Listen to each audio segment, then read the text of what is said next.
എല്ലാവർക്കും നമസ്കാരം. ശ്രീമദ് ഭഗവത്ഗീത 3-ാം അധ്യായം കർമ്മയോഗം 3-ാമത്തെ ശ്ലോകം.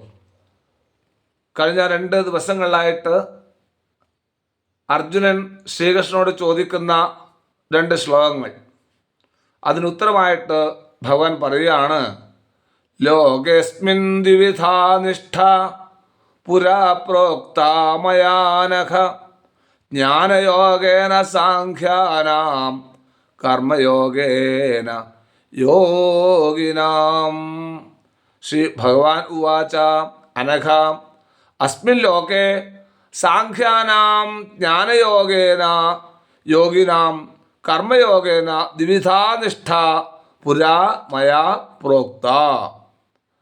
അല്ലയോ പാപരഹിതനായ അർജുന, അഹം എന്ന് പറഞ്ഞാൽ പാപം എന്നർത്ഥം.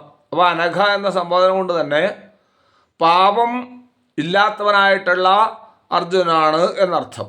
ഈ ലോകത്തിൽ നിത്യാനിത്യ വിവേകത്തിന് സമർത്ഥരായ ശാസ്ത്രബുദ്ധികൾക്ക് ജ്ഞാനയോഗം കൊണ്ടും പരമാത്മാവിനെ ശരണം പ്രാപിച്ച് ലൗകിക കർമ്മങ്ങളിൽ മുഴുകിക്കഴിയുന്നവർക്ക് നിഷ്കാമ കർമ്മയോഗം കൊണ്ടും ഉള്ള 2 വിധമായ നിഷ്ഠകൾ മുൻപ് തന്നെ എന്നാൽ ഉപദേശിക്കപ്പെട്ടിട്ടുണ്ട്. ലോകേസ്മിൻ ദ്വിവിധാ നിഷ്ഠ പുരാ പ്രോക്താ മയാനഘ ജ്ഞാനയോഗേന സാഖ്യാനാം കർമ്മയോഗേന യോഗിനാം. നന്ദി, നമസ്കാരം.